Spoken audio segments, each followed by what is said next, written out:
Todos los cristianos creemos con absoluta certeza, sin lugar a dudas, que Jesucristo resucitó, que Jesucristo ascendió a los cielos, que Jesucristo está sentado a la diestra del Padre. Si tú no crees eso, no eres creyente.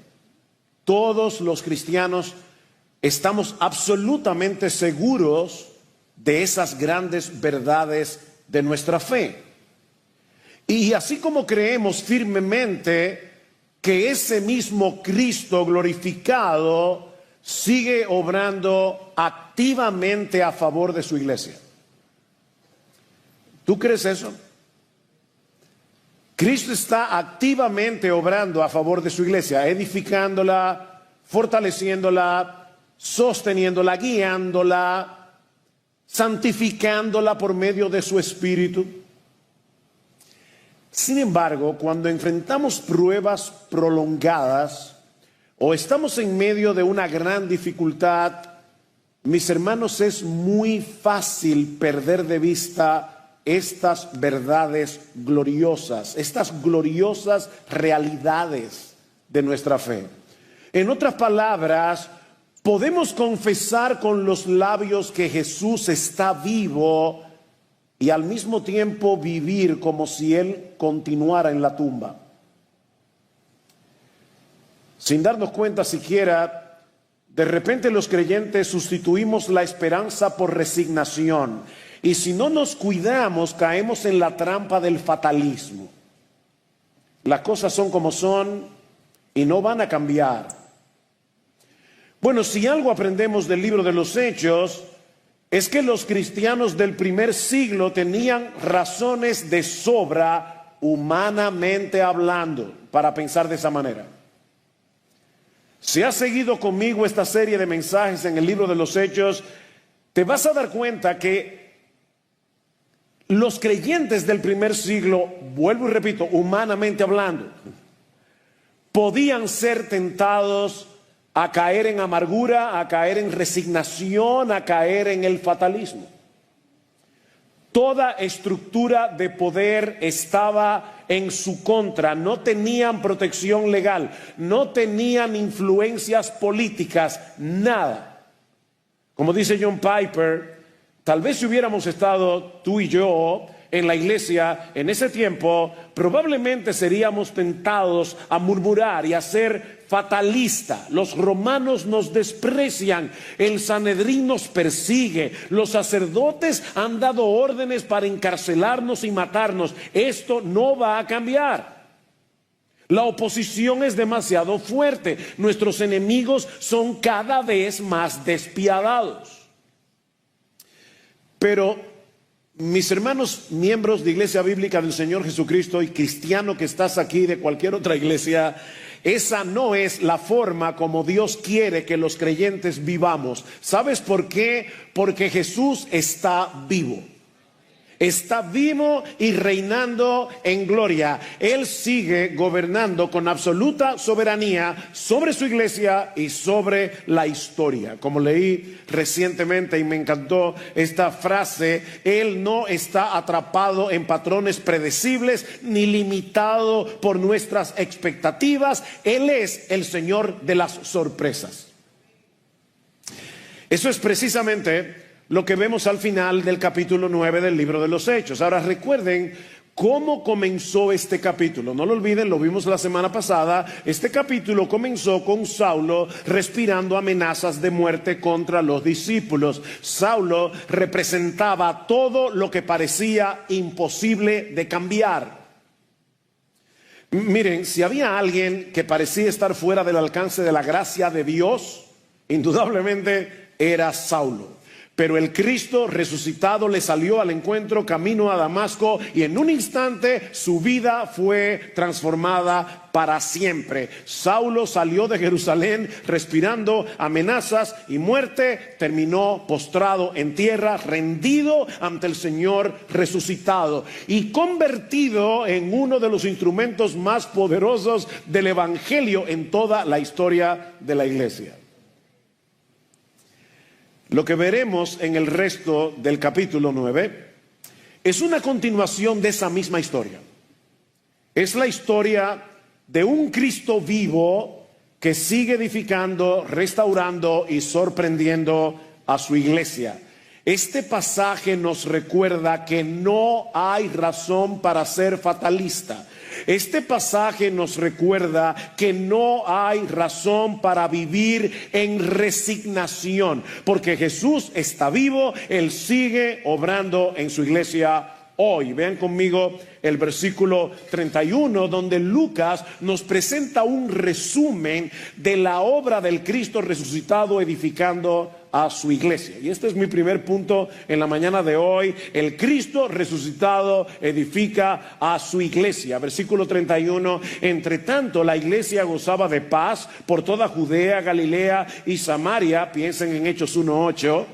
Me seréis testigos en toda Judea, Galilea, Samaria, en toda, exactamente, esa región, y era edificada y andando en el temor del Señor y en la fortaleza del Espíritu Santo, la iglesia seguía creciendo. No sé si se dieron cuenta de la mezcla que está haciendo Lucas aquí. Por un lado, paz, fortaleza en el Espíritu Santo, y en medio de estas dos cosas, temor del Señor.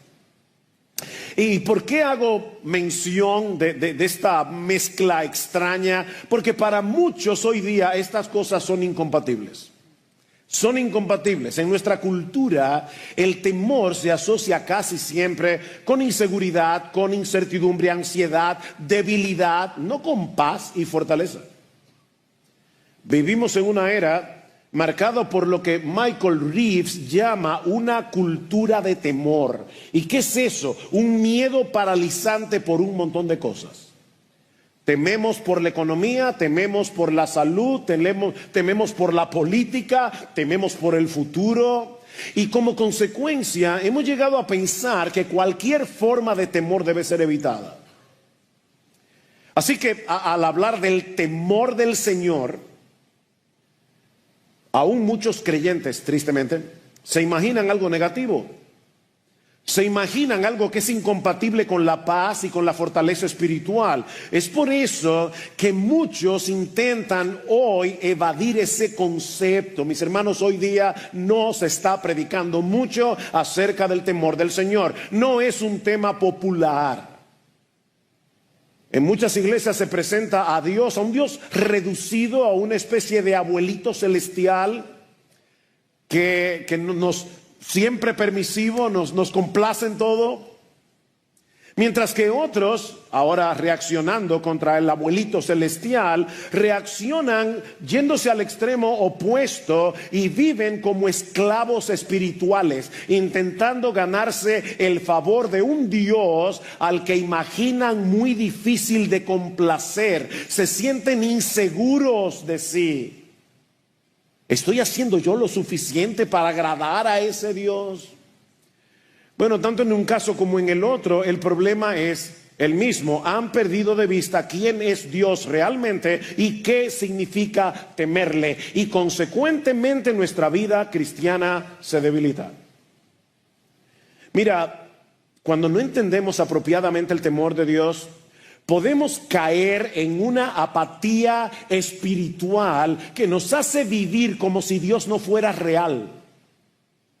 Como si Dios no fuera real, como si no fuera una persona delante de la cual vivimos, o como si pudiéramos tomar a ese Dios a la ligera.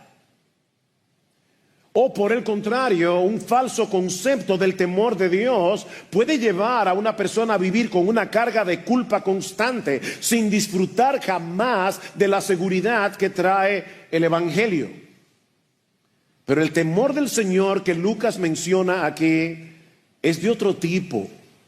No es un miedo que paraliza, es una reverencia gozosa, es un profundo asombro ante la majestad, la santidad, el poder omnipotente y la gracia de Dios que nos hace temblar, pero de gozo, no de terror.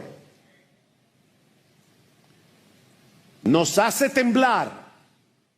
Una persona que no tiembla ante la presencia de Dios no conoce a Dios o está mal de la cabeza. Es ese tipo de temor que no aplasta, sino que edifica, que no nos aleja de Dios, sino que nos atrae hacia Él. Dios es temible y fascinante al mismo tiempo. Yo voy a hacer todo lo posible en la mañana de hoy para que podamos entender esto. Yo quiero que tú salgas de este lugar viviendo en una tensión, en la tensión de quién es el Dios enorme, infinito, todopoderoso, que nos ha aceptado por gracia y nos ama con un amor eterno e inmutable. ¿Qué dice el salmista en el Salmo 2, versículo 11? Servid a Jehová con temor y alegraos con temblor. ¿Oíste eso? Temor, temblor y alegría en el mismo corazón. Bueno, pastor, pero eso era en el Antiguo Testamento.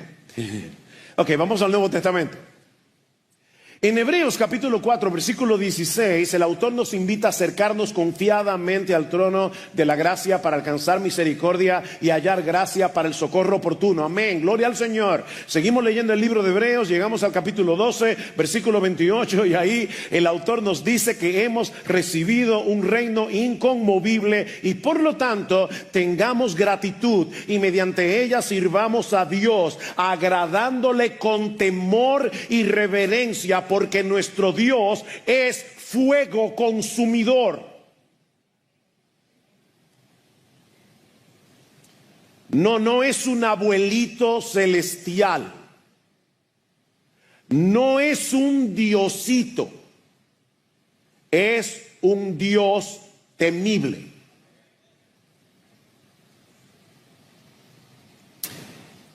Mis hermanos, el temor de Dios y el gozo en Dios no se excluyen mutuamente, se abrazan. Mira, esto es como estar al borde del Gran Cañón.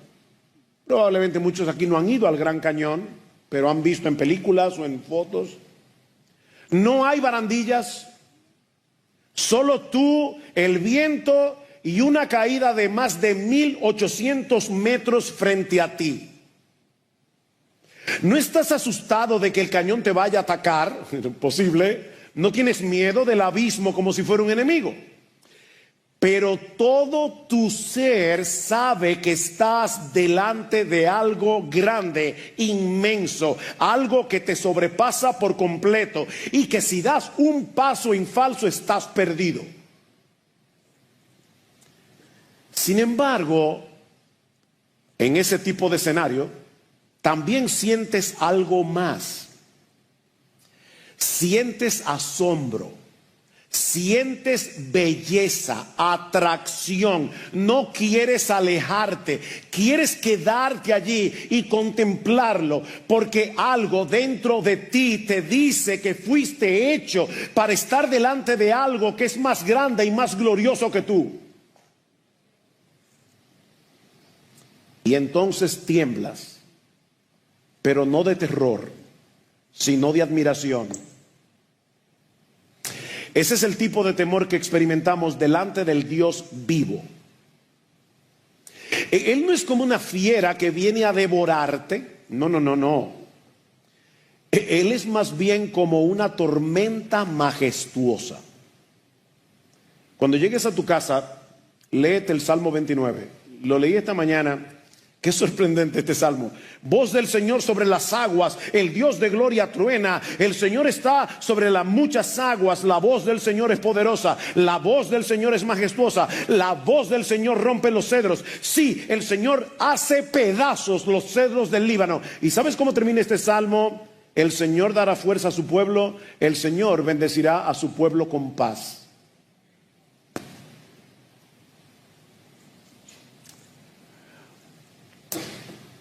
Él es una persona a la que nadie puede domesticar. Nosotros no le servimos a un Dios domesticado. pero a un Dios que por su gracia te ha hecho su hijo. Si eres creyente,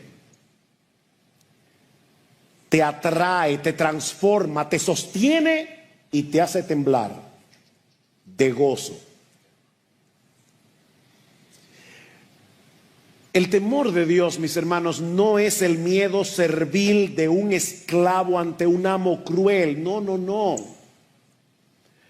Es el asombro reverente y gozoso de un hijo que sabe que es profundamente amado por el ser más grandioso y más temible del universo, al cual tú y yo hemos ofendido un montón de veces.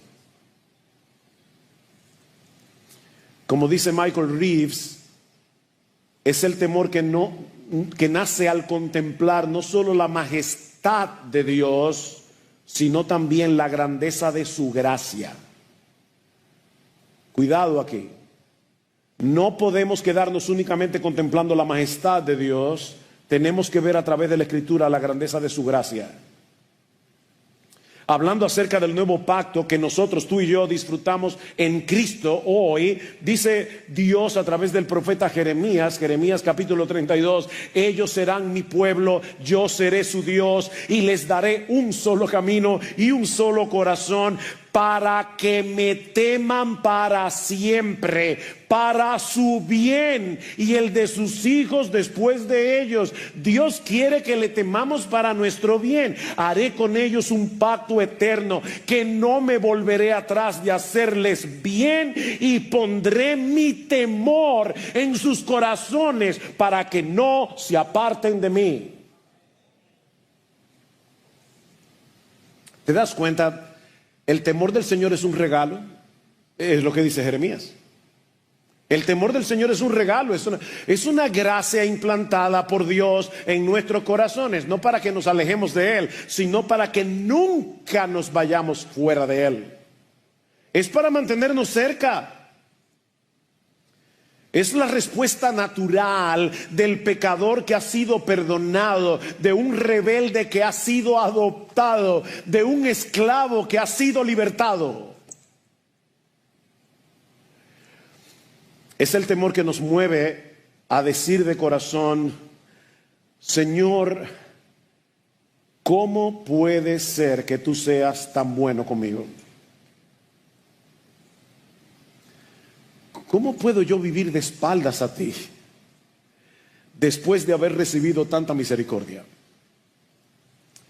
Ese es el temor que Lucas describe en Hechos 9:31. La iglesia vivía sobrecogida por la gloria y la gracia de Cristo, pero al mismo tiempo Lucas nos dice que andaban en la fortaleza del Espíritu Santo. ¿Se dieron cuenta en su texto? Andaban en el temor del Señor y andaban en la fortaleza del Espíritu. En otras palabras, ellos vivían dependiendo cada día del Espíritu de Dios, no de sus propias fuerzas. Consecuentemente, dice Lucas, la iglesia seguía creciendo, tanto en número como en madurez y profundidad espiritual. Impulsados por el poder del Espíritu, la iglesia predicaba el Evangelio, vivía en santidad y perseveraba en medio de un mundo hostil. Así que este crecimiento era el fruto de una comunidad profundamente consciente de la presencia de ese Dios glorioso y temible en medio de ellos. Mi hermano, mi hermana, tú estás consciente de que Dios ha prometido estar en medio de su pueblo, cuando su pueblo se congrega en su día para adorarle en el nombre de Jesús. Dios está aquí.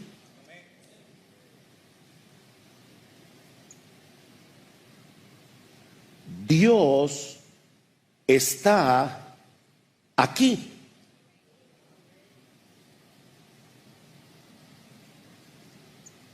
Estos creyentes experimentaban temor y gozo, reverencia y confianza, humildad y fortaleza, paz y poder. Y ahora yo te pregunto, de verdad, con honestidad, ¿estás tú viviendo en esa clase de temor y dependencia de Dios? Si todos los miembros de Iglesia Bíblica del Señor Jesucristo fueran como tú, se podría decir de IBCJ que esta es una iglesia que anda en el temor del Señor y en la fortaleza del Espíritu Santo. Miren, mis hermanos, podemos venir cada domingo y cantar las verdades más gloriosas como las que hemos cantado hace un momento y aún así vivir el resto de la semana como si Dios no fuera real.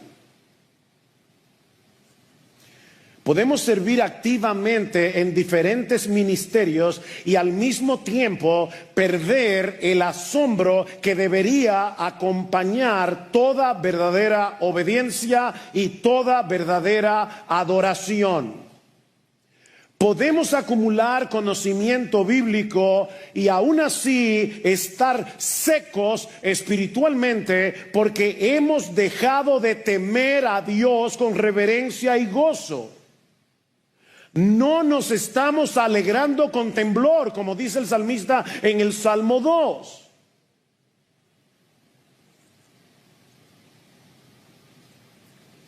Miren, mis hermanos, este temor transforma cada rincón de nuestra vida.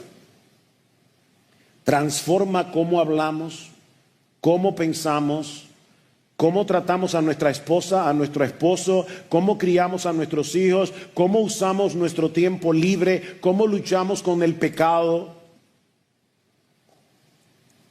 Le da peso, profundidad y significado a todo lo que hacemos como iglesia. Ese temor nos prepara para venir a encontrarnos con el Dios vivo cada domingo y vivir constantemente en la presencia de Él cada día de la semana. Y mis hermanos, cuando yo estaba preparando este sermón, tengo que preguntarme yo también, ¿estoy viviendo así? Por favor, piénsalo. Porque si esa no es tu realidad hoy, si te das cuenta que te has vuelto insensible, si has estado viviendo con ligereza espiritual o sin un sentido claro de la dependencia en el Espíritu Santo, mi hermano, mi hermana, ven al Señor en arrepentimiento. Si tú, creyente en Cristo, miembro de IBCJ, ven hoy al Señor en arrepentimiento, creyendo en su promesa. Si confesamos nuestros pecados, Él es fiel y justo para perdonar nuestros pecados y limpiarnos de toda maldad. No te quedes allí, no te quedes como estás. Pídele al Señor, ahora pídeselo, que haga contigo lo que Él prometió a través del profeta Jeremías. Señor, pon tu temor en mi corazón. Señor, hazme temblar de gozo al recordar quién eres tú, al recordar todo el bien que tú me has hecho y me haces. Que mi deleite sea más fuerte que cualquier tentación. Por favor, Señor, ayúdame, que mi deleite en ti sea más fuerte que cualquier pecado y que mi reverencia a ti sea el motor de mi existencia. Pídeselo al Señor. Ese es el tipo de temor que fortalece, que edifica a los creyentes y que produce crecimiento. Sin ese temor no hay crecimiento. No hay crecimiento. Pero mi texto no termina en el versículo 31. El Cristo resucitado no solamente edifica y fortalece a su iglesia, sino que Lucas nos enseña también en el resto del capítulo 9 que el Cristo resucitado trae esperanza cuando todo parece perdido. El Cristo resucitado trae esperanza cuando todo parece perdido. Lucas continúa su relato haciendo mención de dos milagros realizados por el apóstol Pedro: la sanidad de Eneas y la resurrección de Tabita. Y yo estoy seguro que seguramente pudo haber narrado otros milagros, pero escogió estos dos porque muestran de una forma contundente que el Señor se glorifica en medio de situaciones que humanamente hablando parecen imposibles de revertir. Recuerden lo que vimos al principio del capítulo 9. Ningún creyente de aquellos días habría imaginado que Dios frenaría a Saulo convirtiéndolo en un cristiano, matándolo tal vez, pero convirtiéndolo en un apasionado evangelista. Eso parecía imposible. Bueno, algo similar encontramos en estas dos historias de Hechos 9. Vean el versículo 32. Y mientras Pedro viajaba por todas aquellas regiones, vino también a los santos que vivían en Lida. Allí encontró a un hombre llamado Eneas, que había estado postrado en cama por 8 años porque estaba paralítico. Eneas vivía en Lida, es una población que se encuentra a unos 40 kilómetros al noroeste de Jerusalén, lo que nos dice que el evangelio se sigue moviendo, y Pedro también. Porque recuerden que al inicio del capítulo 8 los apóstoles seguían en Jerusalén mientras los creyentes perseguidos se esparcían. Pero ahora nosotros vemos a Pedro visitando las iglesias que han surgido en otras regiones. Pedro está haciendo una labor misionera, él está fortaleciéndolo a estos hermanos en la fe. Y es en ese contexto que llega a Lida y se encuentra con Eneas. Eneas lleva 8 años paralítico, lo que en ese tiempo era una condición desesperada. No había seguridad social, ni silla de rueda, ni rampas de acceso. Un paralítico estaba condenado a vivir marginado y totalmente dependiente de la compasión de otros. 8 años postrado en cama. Y por favor, mis hermanos queridos, no se imaginen a Eneas en un colchón ortopédico. La palabra griega kliné apunta hacia una camilla bien rústica. 8 años acostado en una litera, piénsalo así. 8 años acostado en una litera. Probablemente Eneas vivía en condiciones de extrema dificultad, con dolores constantes y sin ninguna esperanza de volver a vivir una vida normal. Pero Pedro llega a Lida y sin aspavientos y sin espectáculo, le dice muy sencillamente, versículo 34, y Pedro le dijo: Eneas, Jesucristo te sana. Levántate y haz tu cama. Y al instante se levantó. Noten que Pedro no se atribuye el milagro. Él no le dice: yo soy el gran apóstol Pedro y yo te sano. No, no, no. Eneas, el Cristo que murió en la cruz del Calvario, que al tercer día resucitó, que ascendió a los cielos, que está sentado a la diestra del Padre, ese Cristo vivo está activo en su iglesia hoy. Y ese Cristo está consciente de tu dificultad. Y ese Cristo te dice hoy: Eneas, levántate. Y Eneas se levantó. 8 años paralizado y de repente se pone en pie sin haber recibido terapia. Ahora, ¿saben qué? El milagro más sorprendente vino justo después. Vean el versículo 35. Lucas dice: y todos los que vivían en Lida y en Sarón lo vieron y se convirtieron al Señor. Este es un milagro más grande, más sorprendente, más maravilloso que el que acaba de ocurrir con Eneas. Mis hermanos, recuerden lo que veíamos hace 2 semanas atrás en Hechos 8. Los milagros son señales. ¿Se acuerdan cuando yo les hablaba de la mamá que le decía al niño: mira al pajarito, y el niño se queda mirando al dedo? Bueno, los milagros son señales. Los milagros apuntan hacia algo más allá del milagro mismo, y es el poder de Dios en Cristo para salvar pecadores. ¿De qué le sirve a un paralítico volver a caminar si después de su muerte va a terminar en el infierno separado eternamente de Dios? Mi amigo, déjame decirte algo. Tal vez tú viniste hoy aquí y estás escuchando este mensaje y no te sientes identificado con este paralítico, pero sabes que la Biblia dice que todo aquel que está sin Cristo está espiritualmente muerto. Efesios capítulo 2 versículo 1, está incapacitado para buscar a Dios, es un esclavo del pecado. Pero sabes que, mi amigo amado que estás aquí en la mañana de hoy, el mismo Jesús que le dijo a Eneas, levántate, te dice hoy por medio del evangelio, levántate, ven a mí y vivirás.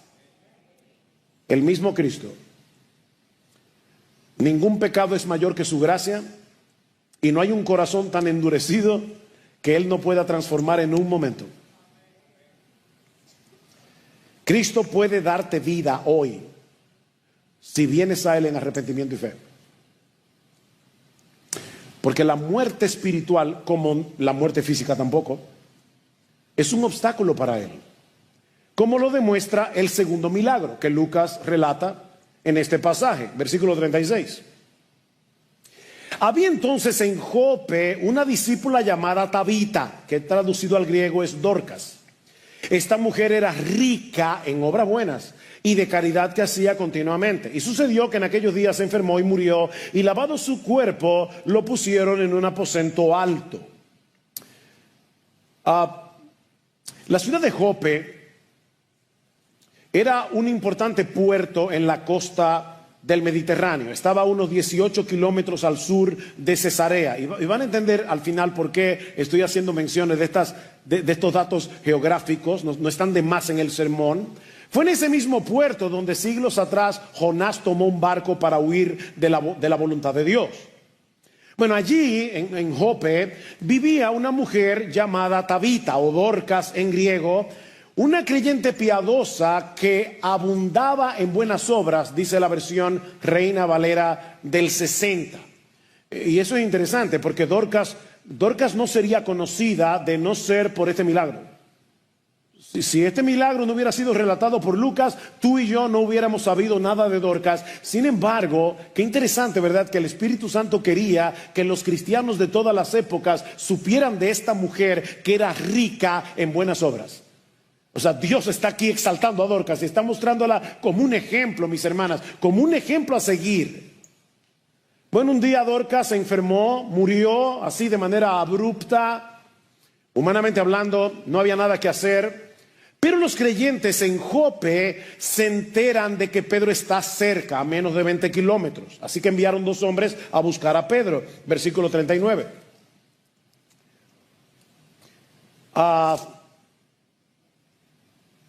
Entonces Pedro se levantó y fue con ellos. Cuando llegó, lo llevaron al aposento alto y todas las viudas lo rodearon. Noten otra vez cómo Lucas quiere resaltar esto, llorando y mostrando todas las túnicas y ropas que Dorcas solía hacer cuando estaba con ellas. Mas Pedro, haciendo salir a todos, ¿eso no les da un sabor a algo? Haciendo salir a todos, se arrodilló y oró, y volviéndose al cadáver le dijo: Tabita, levántate. Y ella abrió los ojos y al ver a Pedro se incorporó. Y él le dio la mano y la levantó, y llamando a los santos y a las viudas la presentó viva. Si tú conoces los evangelios, seguramente ya te diste cuenta que este relato parece un eco de lo que sucedió en la casa de Jairo. Dice en Marcos capítulo 5 versículo 41 que Jesús mandó a salir a todos afuera de la habitación, tomó la mano de la niña muerta y le dijo: Talita cumi, que en arameo significa niña, levántate. Bueno, ahora en Jope, seguramente también hablando en arameo, Pedro le dice Tabita cumi, es una sola letra de diferencia. Tabita cumi, y Tabita resucita. Es como decía Lester mientras leía el pasaje, qué fácil se ve, ¿verdad? Porque lo sorprendente, mis hermanos, es la forma tan sencilla con la que Lucas relata el milagro. Es evidente que su intención no es llevarnos a ver algo espectacular. No, la intención de Lucas es llamar nuestra atención al poder del Cristo resucitado. Pedro oró y le dijo: Tabita cumi. y se levantó como el que está durmiendo una siesta. Ahora noten cuál fue el resultado, versículo 42. Y esto se supo en toda Jope y muchos creyeron en el Señor. Una vez más, el milagro no es un fin en sí mismo. Era una señal que apuntaba a una verdad mayor. ¿Cuál es esa verdad? Que el Cristo resucitado puede darle vida a los muertos, incluyendo a todos los muertos espirituales que se encuentran hoy en este lugar. Ahora hay un detalle al final de este relato que parece irrelevante. Versículo 43. Y Pedro se quedó en Jope muchos días con un tal Simón curtidor. Repito, esa nota parece irrelevante, pero los curtidores eran considerados impuros por los judíos porque trabajaban con animales muertos, con pieles de animales muertos. Y sin embargo, aquí está Pedro, nada más que Pedro, hospedado con Simón el curtidor. Aunque Pedro en ese momento no lo sabía, el Señor lo ha estado preparando y geográficamente acercando a Cesarea Marítima. Hay dos Cesareas, Cesarea de Filipos, Cesarea Marítima. Aquí está en Cesarea Marítima, porque Dios lo está preparando para su encuentro con Cornelio el Gentil, que vivía en Cesarea. De manera que lo que Lucas nos está haciendo como un guiño de ojo diciendo: el Cristo resucitado no solamente está edificando, no solamente está fortaleciendo a su iglesia, sino que continúa expandiendo el evangelio y transformando, como lo hará al apóstol Pedro, para quitarle el prejuicio que no le permitía llevar el evangelio al mundo gentil. Pero eso lo veremos en el próximo sermón del libro de los Hechos. Ahora, ¿qué aprendemos de esta historia? ¿Qué aprendemos de esta historia? Bueno, la gran verdad que nosotros podemos extraer de esta historia es que nuestro Dios es temible, que no podemos tomarlo a la ligera, pero que debido a su gracia los creyentes nos gozamos en vivir para Él y nos refugiamos en Él en medio del dolor y la aflicción. Temor y paz, reverencia y alegría. Mis hermanos, termino como comencé. Nuestro Señor es temible y adorable. Es temible y adorable. Nos sobrecoge y nos deleita. Nos hace temblar y nos fascina, todo a la vez. Es por eso que en el Antiguo Testamento a las fiestas judías le llamaban, ¿cómo? Le llamaban a fiestas solemnes. Hoy día la gente piensa que eso no puede ser. Si es una fiesta, tiene que ser un jolgorio. Y si es solemne, tiene que ser un funeral. Pero ¿saben cómo deben ser nuestros cultos de adoración? Una fiesta solemne. Es una fiesta solemne. Mira, mi hermano, cuando tú llegues a casa, vuelve a leer la descripción que hace Juan del Cristo resucitado en Apocalipsis, capítulo 1, versículo 10 al 16.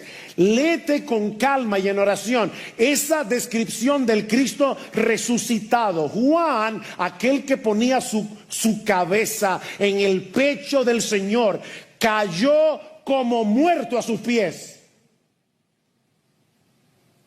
No es un Jesucito. Pero Jesús, el alfa y el omega, puso la mano sobre él y le dijo: no temas. Yo soy el primero y el último, y el que vive y estuvo muerto. Y he aquí vivo por los siglos de los siglos, y tengo la llave de la muerte y del Hades. ¡Wow! ¿A qué Jesús es al que nosotros hemos venido a adorar en esta mañana?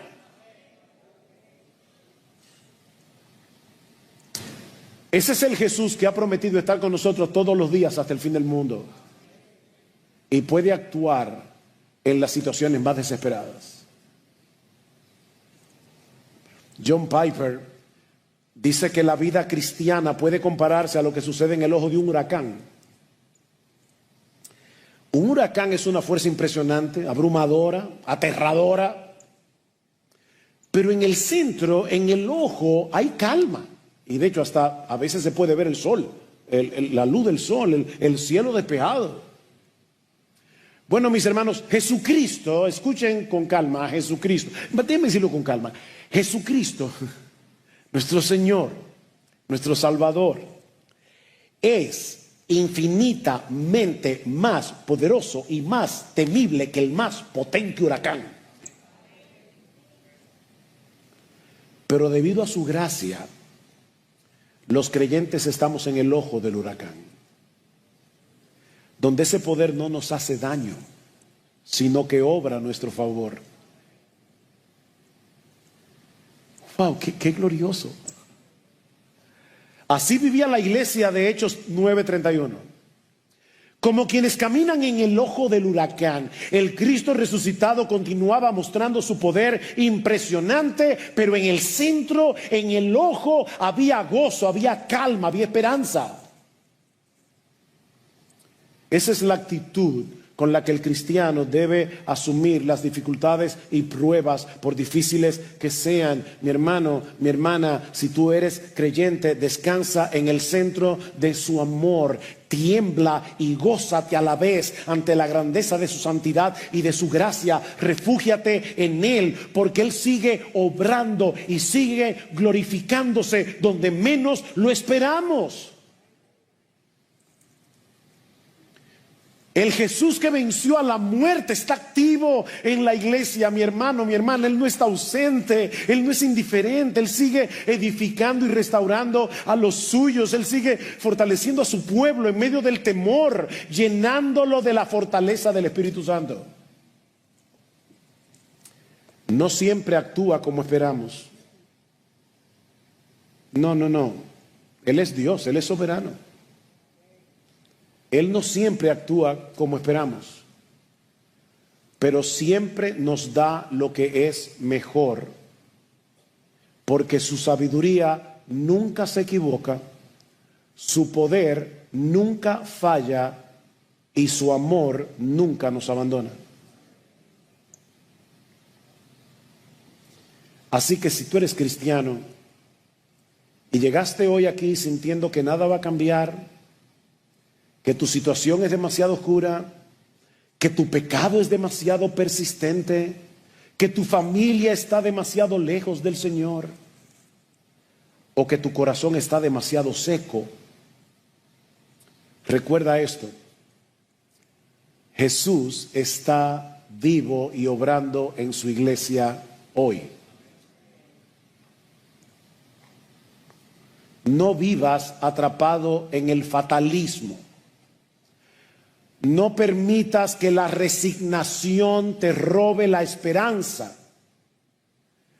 Pon tus ojos en Cristo y pídele que avive tu fe. Camina en el temor del Señor.